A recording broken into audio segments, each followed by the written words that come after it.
everyone, and welcome to this edition of Your Arlington Dollar. I'm James Milan. I am here with a member of our select board, Dan Dunn, who has been a frequent guest on our program before and always brings a constructive, helpful, instructive perspective to the issues we talk about. Dan, thanks for making the time. My pleasure. Thank you for inviting me. We really appreciate it.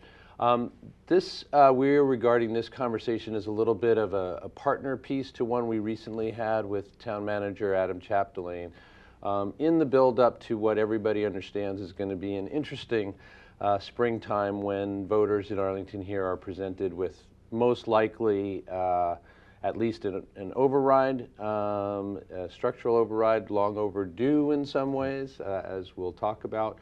And also the debt exclusion for the high school rebuild.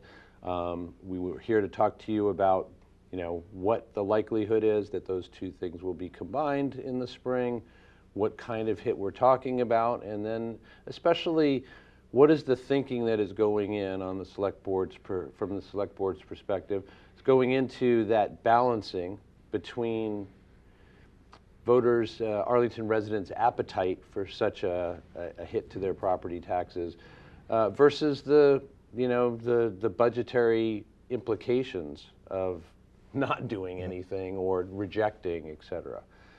So, broadly speaking, that's what we're here to talk about. Sounds good. And I'd like to start just by very, very briefly, and I'm going to let you do it since I'm asking for it to be brief, and I'm not.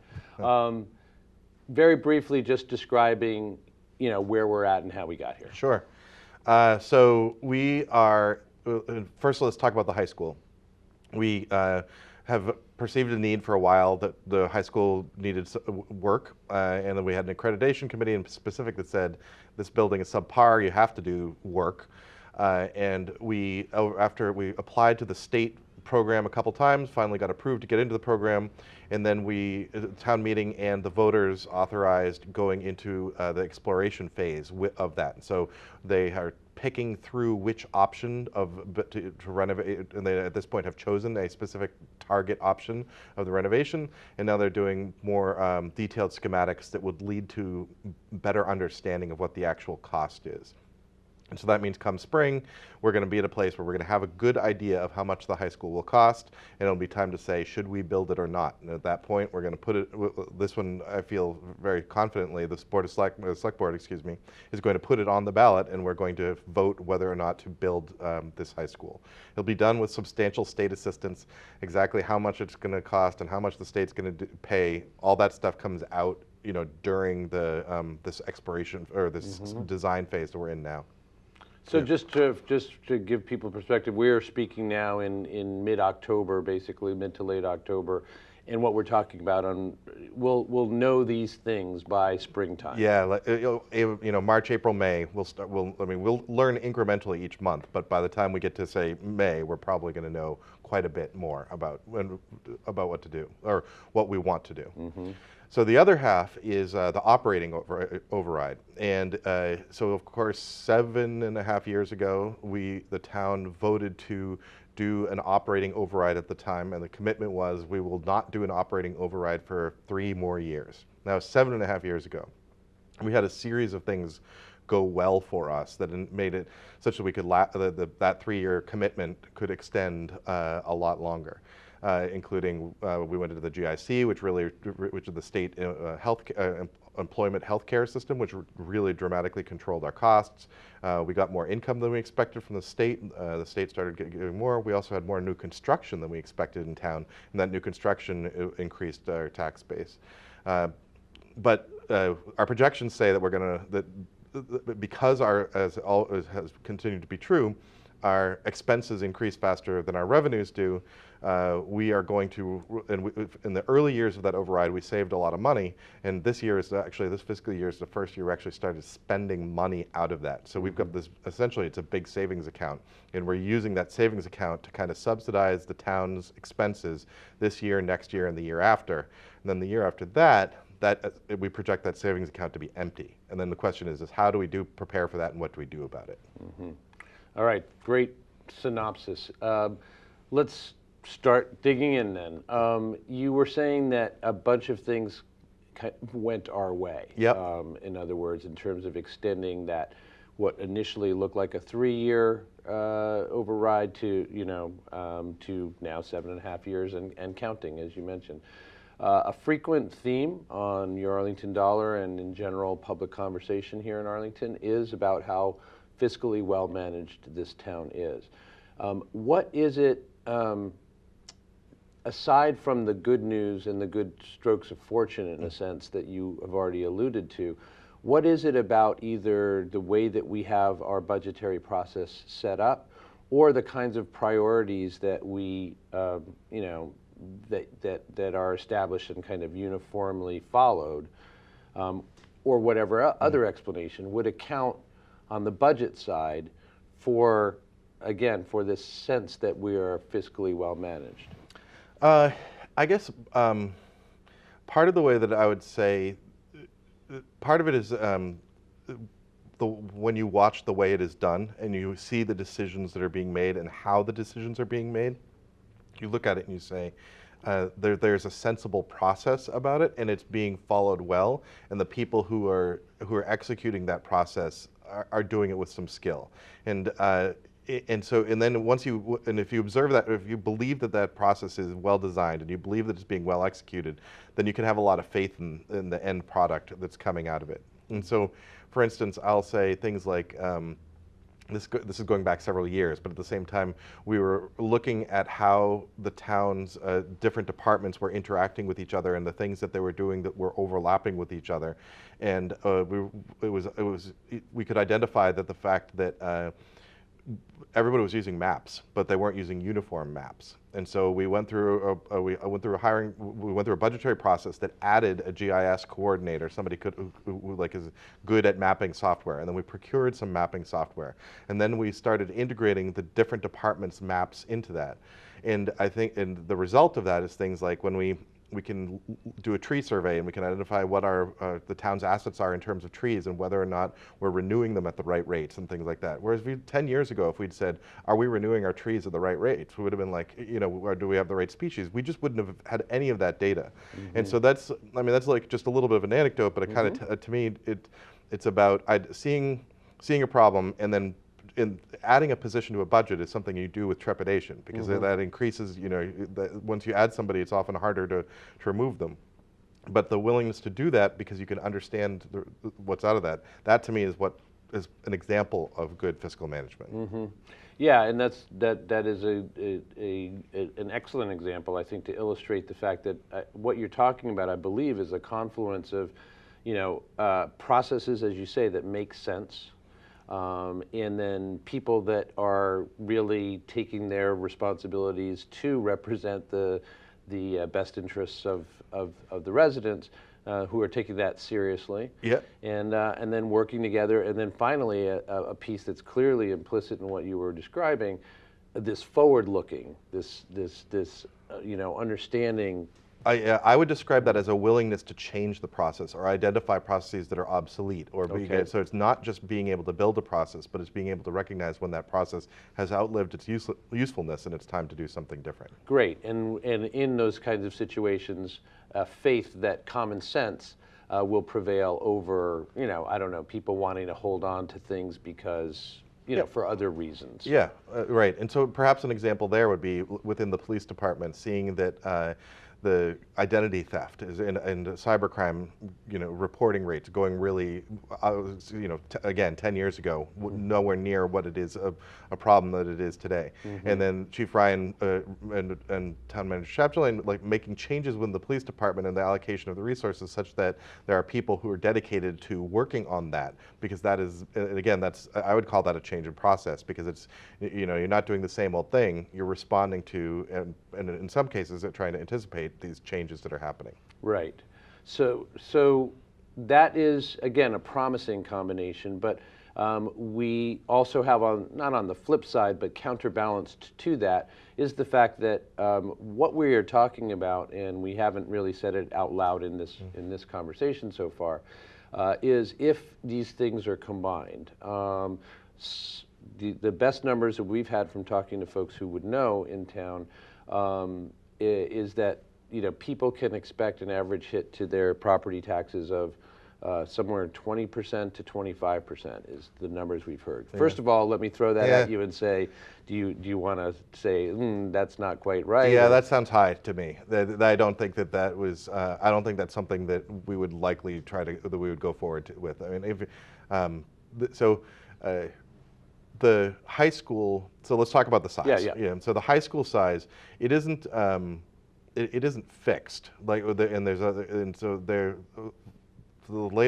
first estimate number was, I think it was 305 or 308 million or Yes, something it like was, that. right. And the school building committee has said that they refer to that as the high water mark. They think that they're going to be able to squeeze it down through various changes to the design and adjusting how much the state, and by doing certain things within the design, you can qualify for more or less or state reimbursement and things like that. So but let's say they figured out how to cut 5% or 10% or even 15%, which seems unlikely to me. But let's just imagine that they could.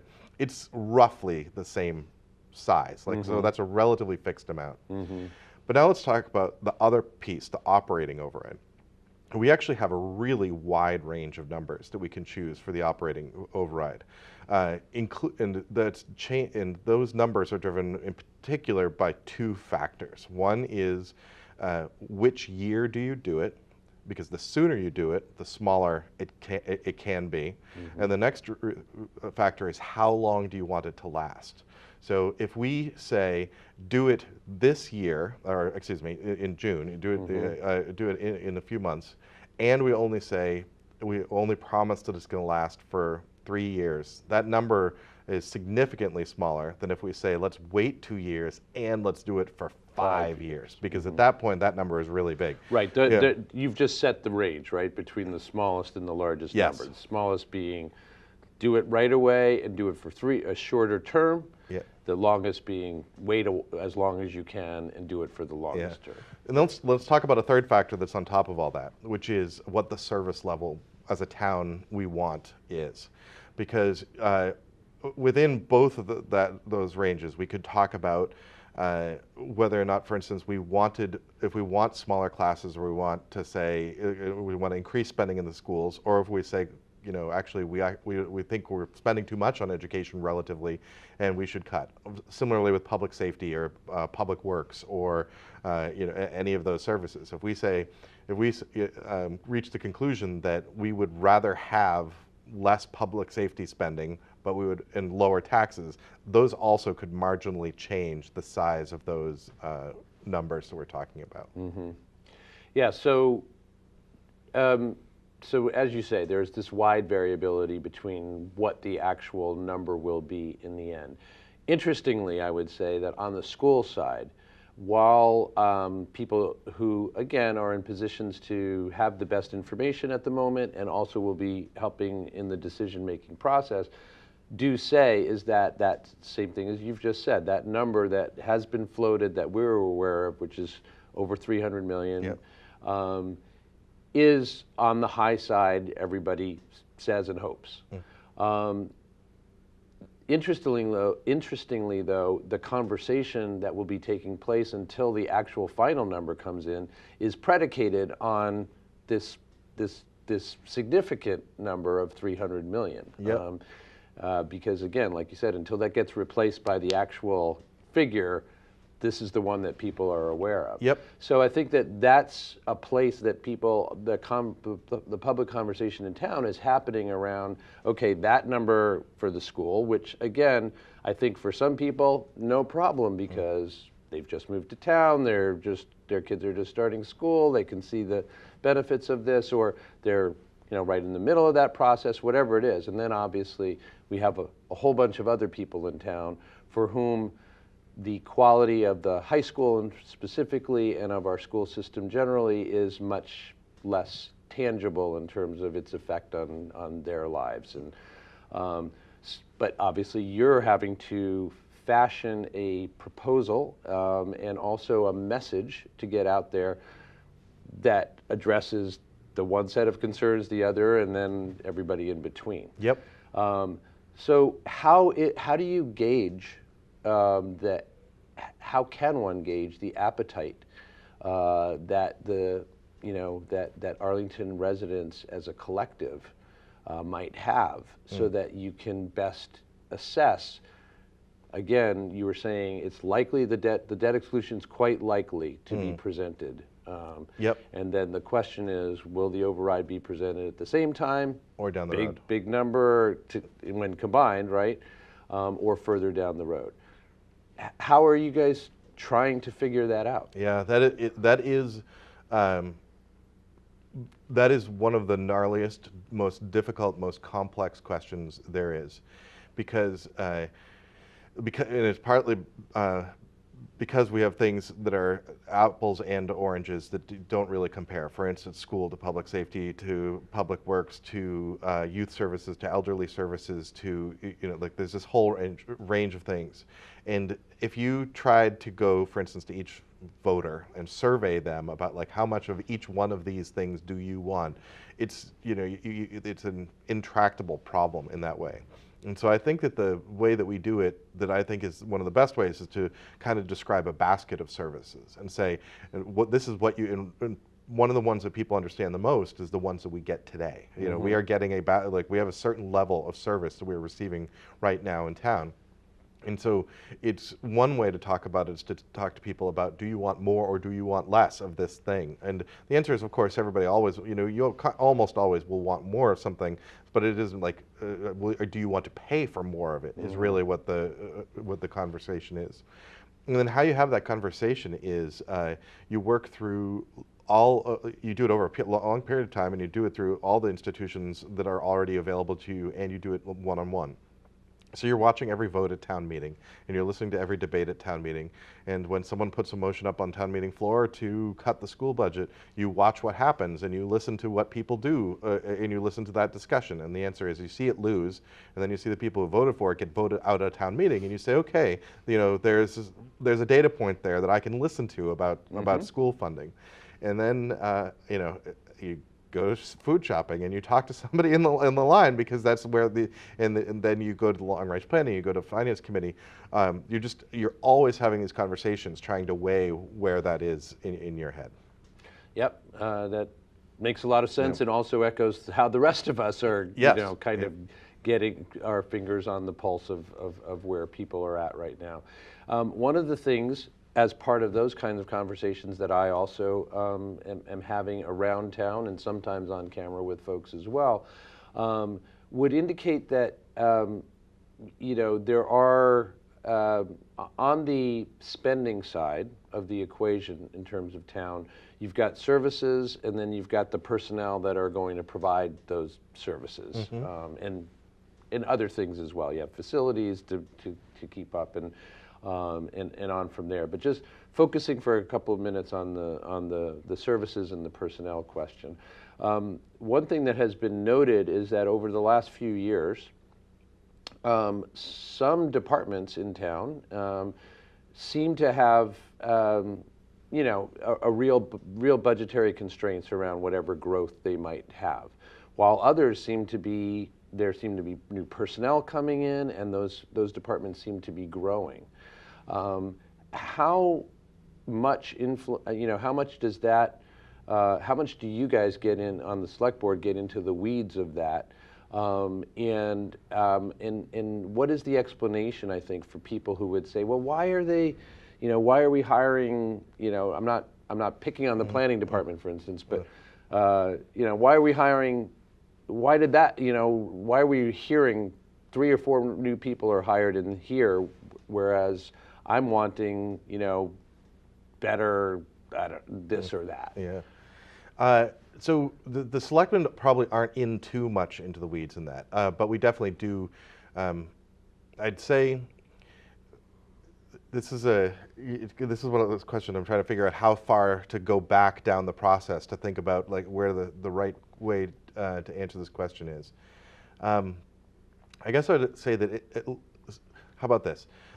The budget is written largely by the town manager, and the town manager will is hearing requests from different department heads and getting data from different department heads, and then is at some point making a decision about, we've got room to make to this high, or we have a good valid reason, we've got sufficient, we can do it, we can make a hire in this particular place, and but we don't have it over in this particular place. When you read his budget message to the town, which comes out every winter, he will explain the choices that are, in particular, the differences that are happening in that. I think those budget messages probably have more information about the choices that were made for change and less information about the choices to keep things the same, but nonetheless, you'll see it there. And so then the question, I think, taking the next layer on that is, okay, so he decided to make an increase in this particular department. Why did he do it? So the GIS example was one that I gave earlier as an example that appeared in a budget message, and we talked about it and so on, and it happened. And sometimes a lot of those are driven by just totally external things, like maybe it's direct citizens talking to departments or something like that. But other times it might come out where the select board may get involved is at our annual goal setting meeting, where we're talking about, these are the areas that we think are really important, and these are the changes that we specifically think that the town needs to make, and then we would, and that's so perhaps an example there might be when for many years we've been concerned about, as a town, we've been concerned about vacant storefronts. And then what are we going to do about vacant storefronts? And part of the answer is you need an economic development director, and part of that, and then you need to give that economic development director tools. And so that's going to be the kind of place where some guidance from the select board to the town manager is leading the town manager to start making hires and executing policy. And that's a great example, actually, as a segue into the next thing I wanted to ask you about, which is, so the empty storefronts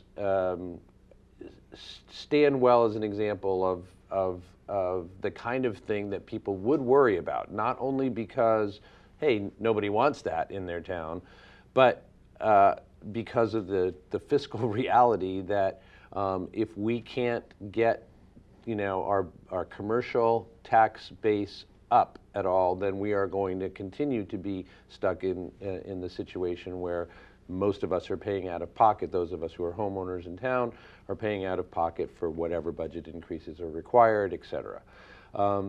So question is,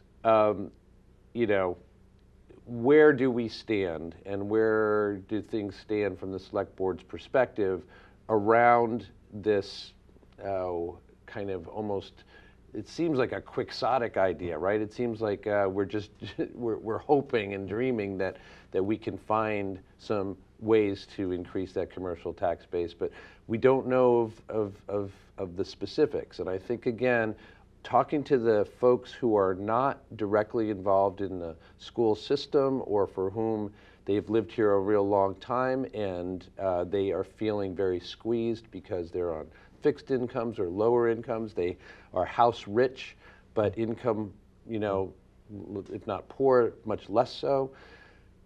All those folks, I think, would like to know, is there any relief? Yeah. To the situation out there. I think I know I threw a lot at you. Yeah, Sorry. And I want to take at least two different parts out of that to talk about. And so let's start with the commercial.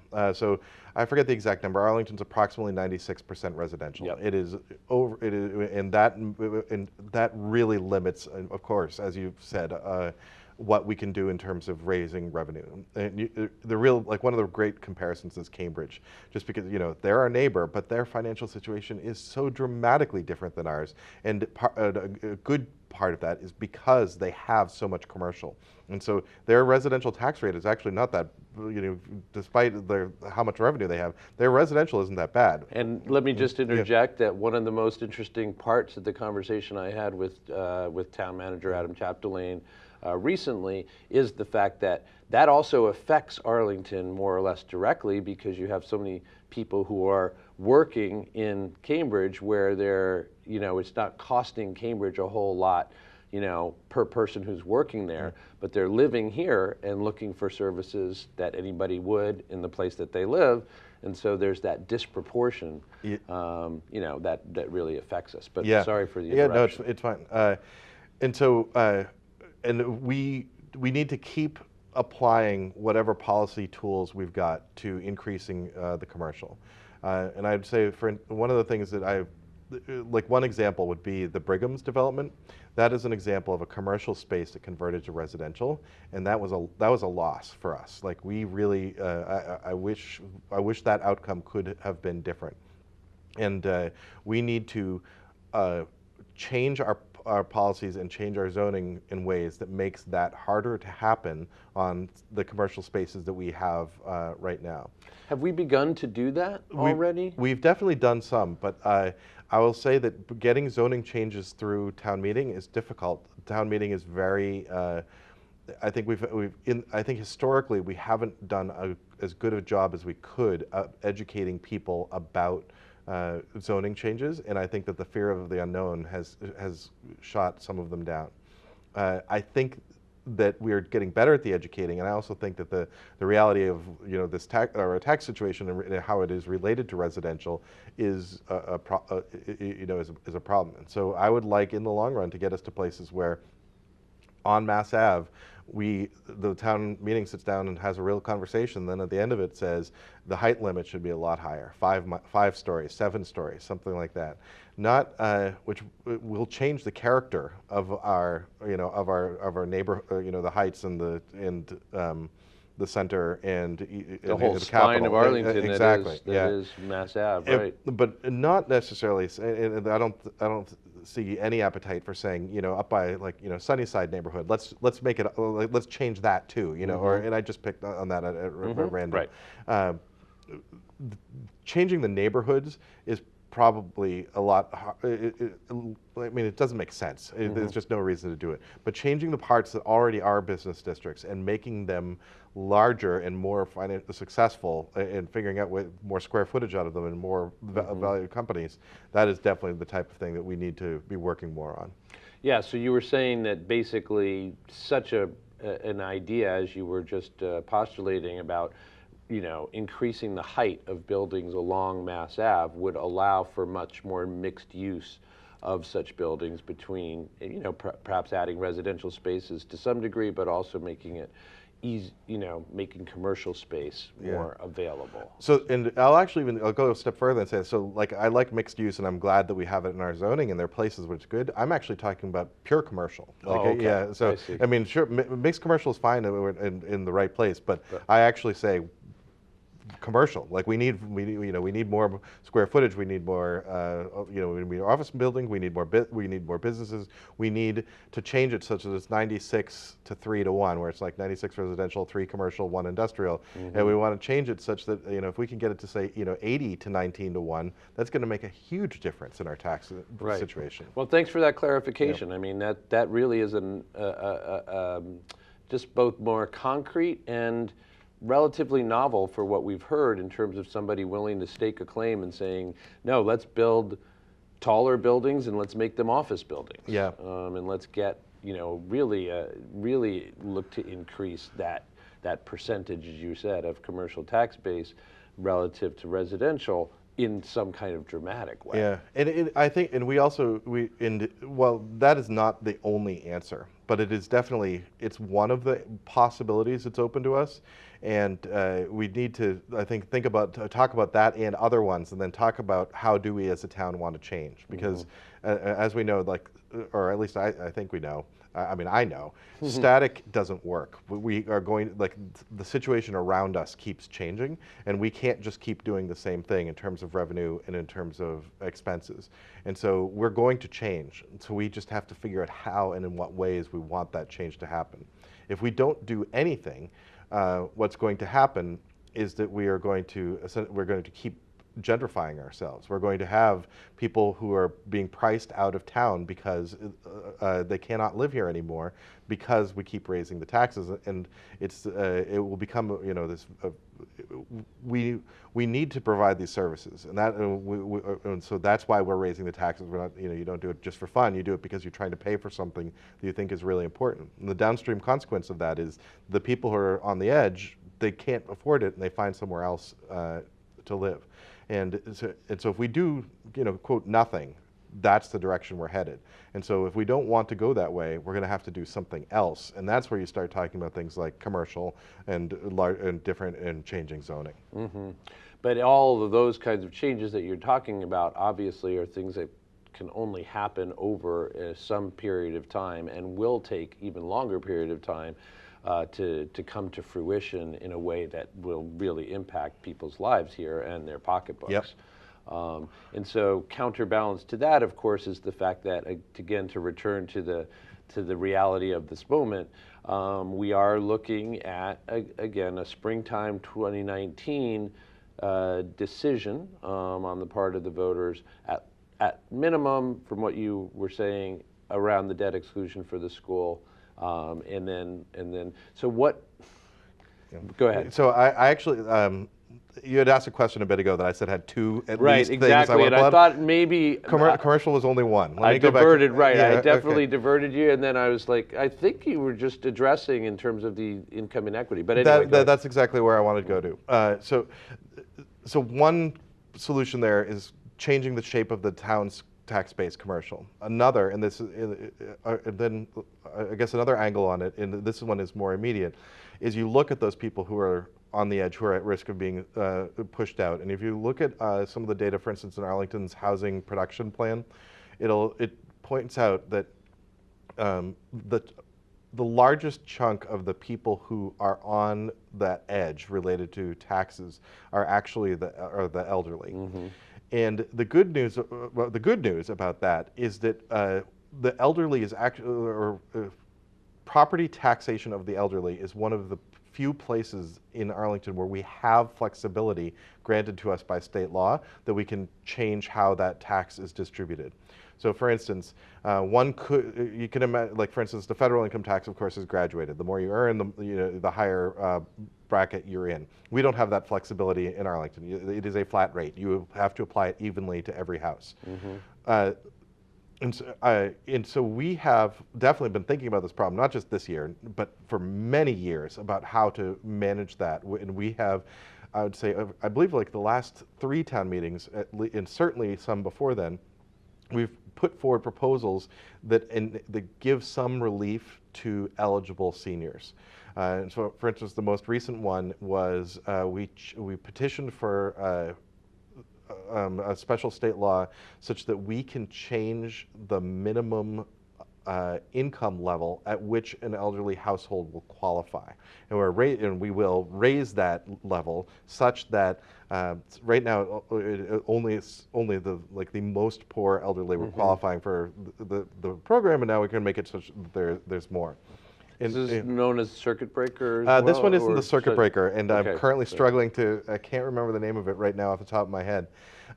If you go to the town website, there's actually even a chart that talks, like a PDF that talks about it's elderly, veterans, and disabled. Those are the categories that we have the most flexibility.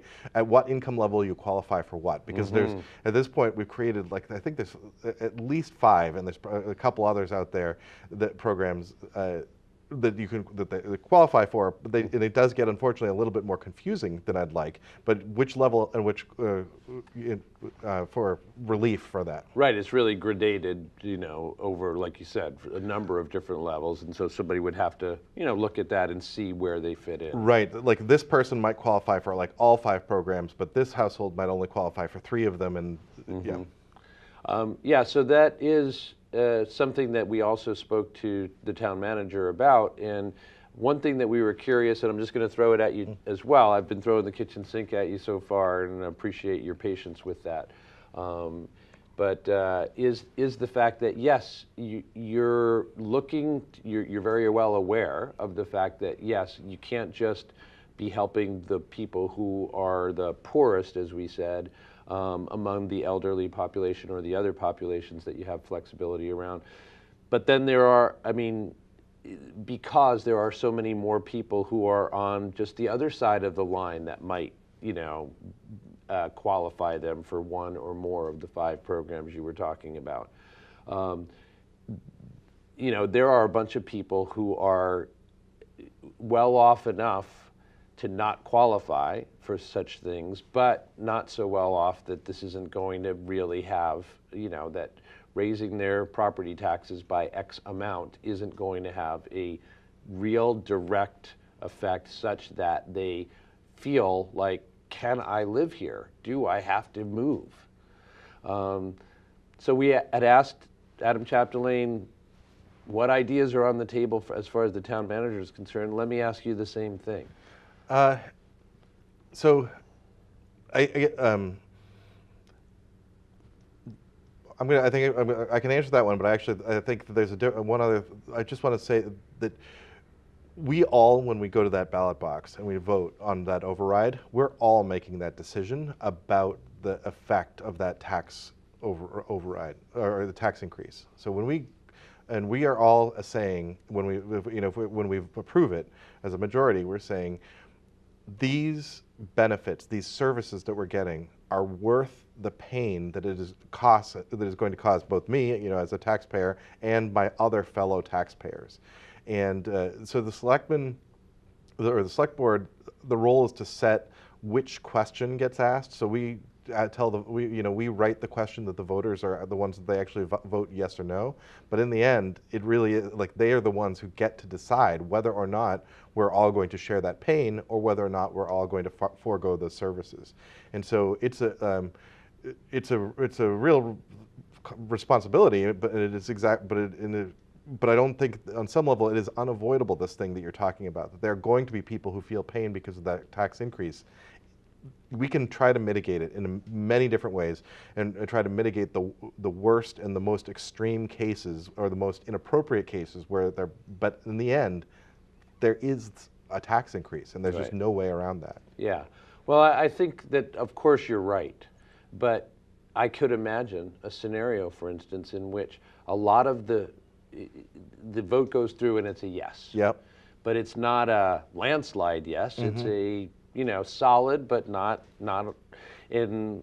I'm just going to throw numbers out there. If it was 55-45, something yep. like that, comfortable. We could all understand that would be numbers that would indicate, okay, we as a town have decided we're willing to take on that pain, as yep. you were saying. But that 45% who was opposed might include all the people for whom the pain is more so than it is for the 55 who said yes and who said no. Yep. How to address the concerns of those folks is, again, what we're trying to figure out. And you said about something earlier, that is the gnarliest, toughest thing. I understand. We're talking about very difficult, complicated things that simply there may not be an answer to. Yeah. But we're just trying to, again, get a sense. Yeah.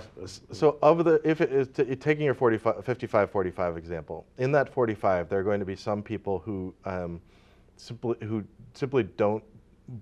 Some of the people who are in there are simply don't believe that schools are that important. Mm-hmm. And as a community, we're saying no, or the 55% at that point would have said that they are important. And that's where you just get that's just like the basic compact about these these societies that we live in. That the majority is setting that kind of conversation. So, but I think so it's more important for me that within that 45%, or actually not even within the 45%, across the 100%, it's who are the people that the tax increase is being applied inappropriately or extremely or in disproportionately or unexpected ways. Those are the ones that I think we can and should try to work on. And again, I won't. Yeah. So, and I assume that you're speaking when you say that. First of all, that's Dan Dunn's perspective, absolutely, but also that you feel comfortable saying, yeah, this is the approach that the select board takes to these things as well? I definitely can, and I can simply because we've taken those votes already, and then not only did we take the votes, but town meeting took the votes as well. So when when you have a 5-0 vote, select board vote, and then you have an overwhelming vote in town meeting, then you can say, yeah, that's the position of the town. I can speak for the town when you have that kind of backing on it. Okay. One topic that we've touched on in conversations with other officials in the past, and that people do wonder about in town, is the idea of regionalizing some of the costs, given the fact that Arlington sits in the middle of a number of other similarly situated towns with a lot of the same kinds of issues. To what extent is the select board aware of, and how much are you pursuing this idea as at least one way of mitigating the cost increases of just doing business in Arlington? We definitely look at regionalizing. In fact, on our annual goal setting meeting that we sit down and we do with the town manager, there's a section on regionalization, and we talk about programs that we did and things that didn't, the ones that we started and ones that we ended, and we're brainstorming about ideas. The bad news is that there aren't that many that there's not a lot of money in them, unfortunately, at least in the ones we've succeeded in doing so far. So we've done regionalizing like energy manager. We've regionalized we've worked on veteran services. We've worked on things like what do you call it? Yard waste disposal. And then where we do probably have a little bit more success in our regionalization is things like pilot programs. So if you look at the bike program that we've got, or you look at the transit, some of those initiatives, a lot of those will come from a regionalized exploratory process. And so I'd say that we get really strong results on our regionalizing on a lot of our pilots, but in terms of our big budget items, we haven't found a lot of success there. Right, and one of the things I think that people think about is regionalizing kind of personnel, and you already mentioned that is where we already are doing that in some instances. But I think what you're saying is, yeah, perhaps that can be done, and maybe done even a little bit more than it currently is, but in the end it's a bit of a drop in the bucket versus the larger budget items. Yeah, and so you do it because those drops in the bucket do add up, and you certainly want to get as many of those as you can. But for instance, when you look at the biggest part of our expenses, of course, is the school department. And so, are we going to regionalize our school department, merge it with Lexington and Belmont? And then we do have the Lexington and Belmont and Arlington do work together on some special ed programs. We have like a regionalized compact for those, but like the broader education, we continue to keep that in town, and I think everybody is comfortable with that. And that, yeah. Yeah, and the other towns feel the same way, yeah. I'm sure. And even if you regionalize, how much would you actually be able to save? Because you're not going to be able to close an elementary school. You may be able to, but there's probably some administration functions somewhere that you can do. But with an organization that big, it's not as obvious that the regionalization would save us that much. Well, we've taken up a lot of your time and a lot of our audience's time in what is very important kind of conversation that is going to be ongoing for the next while. Before wrapping up, I just wanted to make sure that there's nothing that from your perspective. Obviously, several kitchen sink questions already come at you, so you may have exhausted the well of things that you want people to know. But I did want to invite you to add anything that we haven't adequately addressed. Yeah, I guess if I would say just for anyone who's particularly elderly, who is feeling the pinch about the current taxes or tax increases, definitely spend some time on the town website and avail yourself of the programs that we've created. I would say that we, as a town, we probably haven't done as good a job as we could about publicizing some of them. And there are many options that are available that probably aren't being used to their full extent. And if we can do probably a better job of educating, and so I guess I'm inviting people in this case this is me trying to do a better job of educating people about the options that are available to them in terms of tax relief programs. Yeah, and that's what we here at ACMi are here for, and what you guys are interested in as well, is educating the town's population about, both the current situation and why it is that we are where we're at, but also what options, what alternatives, what possibilities are out there for them to avail themselves of to deal with that. That we've already written, that are already in place, that they can take advantage of today. Yeah, and we appreciate you not only describing those options for folks, but also responding to our questions about ideas for future development or reconciliation,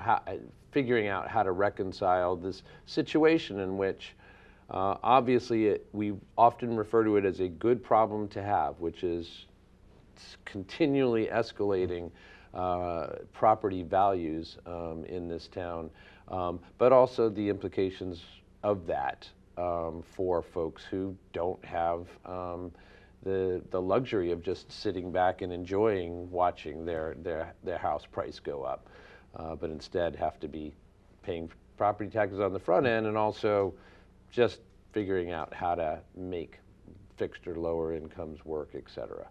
All right, it has been an elucidating, let's say half hour, I hope, probably more with you. We really do appreciate it. We understand that this conversation is going to be going forward for you as the select board, right through town meeting, with you getting the information from folks on grocery lines, as you said, and all the way through town meeting. And we appreciate the fact that you, as well as the rest of the leadership in town, are as transparent as you are in terms of describing those processes that are going on for folks. Thank you. We try where we can. Yeah. So pay attention. Pay attention to, as Dan said, go to the website, the town's website. Lots of information there, always has been, and the website has gotten better and more robust over the last few years, I've noticed. And pay attention here to Your Arlington Dollar. We will continue to explore these issues as we move forward towards that inexorable deadline of spring 2019 for at least one of these two asks. So for now, for Dan Dunn, appreciate again your being here and appreciate your being here. I'm James MILAN. This is Your Arlington Dollar. We'll see you next time.